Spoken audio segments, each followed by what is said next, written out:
En fait, ce que je voulais, c'était faire partager mon ressenti sur la Touraine, sur cette région que j'habite depuis tout le temps. Et je voulais montrer des choses qui sont impalpables, des choses qui, parce que c'est pas une région spectaculaire. Et, on peut la traverser sans rien voir. Il faut un peu de sensibilité pour voir ce pays. Et c'est ce que je voulais montrer. Oui, j'ai passé un an à me balader sur les petites routes. J'ai fait 15 000 km, presque autant de photos.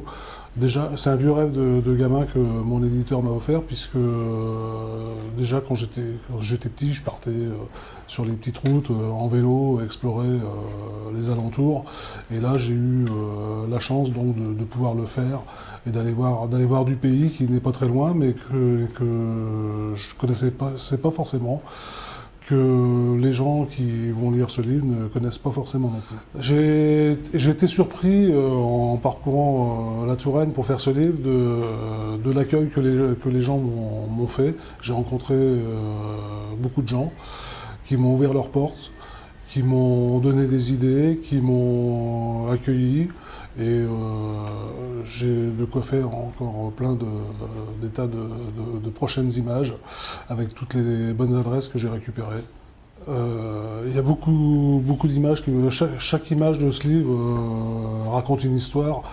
On pourrait, il y a par exemple celle de ces 4 tourangeaux que j'ai rencontrés dans la Touraine du Sud.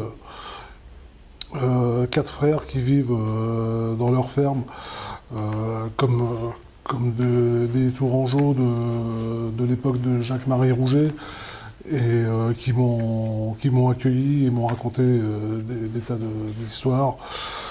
Une image qui me plaît beaucoup, c'est celle de la pagode. Cette image de la pagode, j'y suis allé plusieurs fois, et il y a un moment où j'y suis allé, il y avait une super lumière douce, et avec en plus ce bateau avec les rames. Et je trouve que c'est intemporel. Donc dans ce livre, il y a des images qui sont intemporelles, et il y a aussi des images, il y a aussi des instantanés, des moments de vie.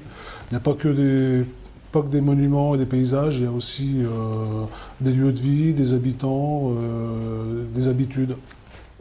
Je connaissais bien les éditions Sutton, que je lis régulièrement, et j'ai beaucoup apprécié quand j'ai rencontré mon éditeur, et que je lui ai montré une vingtaine d'images seulement qui disent banco sur ce projet. Et j'étais assez fier que ce soit un éditeur local qui publie mon livre.